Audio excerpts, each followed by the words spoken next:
What happens when the heat itself becomes a rival? A former team boss keeps dialing for a way back in, and a veteran with 2 decades in the sport suddenly looks like the most dangerous man on a Friday. That's the energy of this week in Formula One.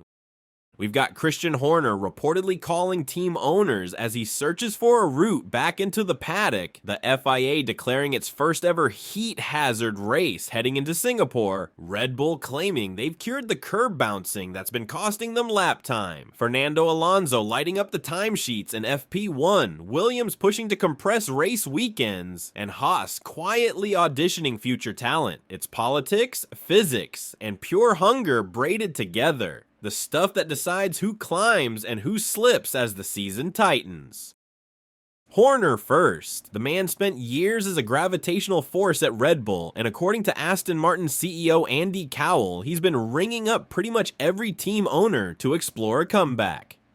Haas boss Ayao Komatsu acknowledges there were exploratory talks and then a hard stop, while Aston Martin publicly distanced itself from any move. If you zoom out, this is the oldest dynamic in the sport. Success buys attention, scandals spend it, and reputations take time to reprice. Horner's timeline lines up with a possible 2026 return, but the reaction around the paddock suggests he's a high variance hire in a low tolerance era. You can read that as rumor level momentum with credible sourcing and strong denials, the sort of story that can be true in parts and still not land a job offer.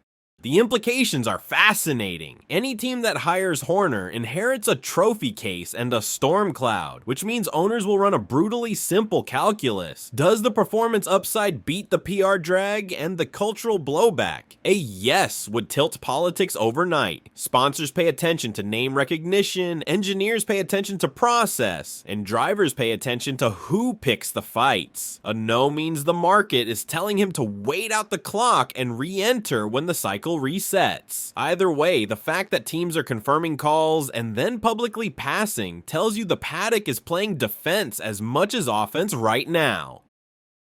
While the phones buzz, the weather got a rule book of its own. Ahead of Singapore, the FIA declared the first official Formula One heat hazard race, a designation that unlocks cooling vests and ballast flexibility so teams can keep drivers inside safe physiological limits. This isn't a symbolic sticker. It's a protocol that accepts cockpit heat load as a performance and safety threat on par with tire temperatures and brake wear. Humidity can turn the car into an oven. Dehydration and muscle fatigue quietly cost seconds long before a driver shows obvious distress. By codifying mitigation and doing it before the lights go out, the FIA is saying modern calendars and climates require engineering responses just like any other constraint. Strategically, this changes the arithmetic. Cooling systems add mass, which means setup sheets get rewritten to rebalance weight distribution and ride height. Stint lengths may nudge shorter to manage driver load rather than pure tire life. Teams that simulate thermal stress well will steal free time in the final stint while others fade. There's also a development echo. If heat hazard tags pop up more often, expect packaging tweaks around battery cooling and cockpit airflow to become baseline features rather than track-specific hacks. It's a rare rule that protects humans and quietly rewards the clever.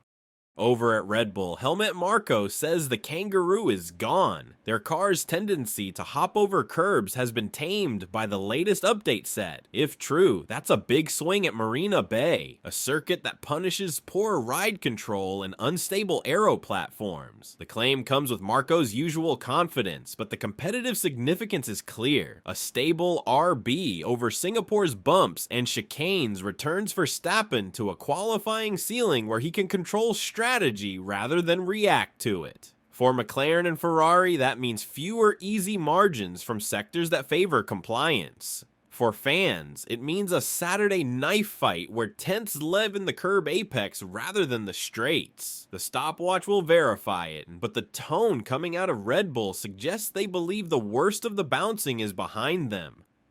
Friday practice added its own plot twist. Fernando Alonso topped FP1, and afterward he called it probably the best Friday of the year so far for Aston Martin. You don't hang banners for Fridays, but the message matters. The car responded, the balance window was friendly, and a veteran who's seen everything still felt a spark. When Alonso is comfortable early, he usually builds rather than fades. If that comfort survives the track evolution into qualifying, it creates a headache for anyone trying to lock out the front rows. Because even when Aston Martin's ultimate pace hasn't matched the top two teams, Alonso's execution under pressure often does. That combination, clean rotation, traction out of slow corners, and a driver who defends like his life depends on it, can tilt a strategy tree all by itself on a street circuit.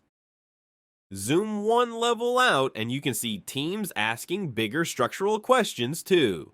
Williams team principal James Vowles has floated the idea of compressing Grands Prix into 2-day events, essentially sacrificing Friday running to claw back staff days and calendar room. It's the kind of proposal that sounds radical until you map it against 20+ races and the sport's appetite for expansion. Fewer on-site days means lower hotel and freight burn, fewer late-night rebuilds, and arguably a more TV-friendly product that front-loads meaningful sessions. Traditionalists will fight it. Data-driven teams love the extra laps. But the economics of a long calendar tend to drag formats toward efficiency. If you wonder which arguments win in Formula 1, follow the money and the logistics. They almost always beat nostalgia.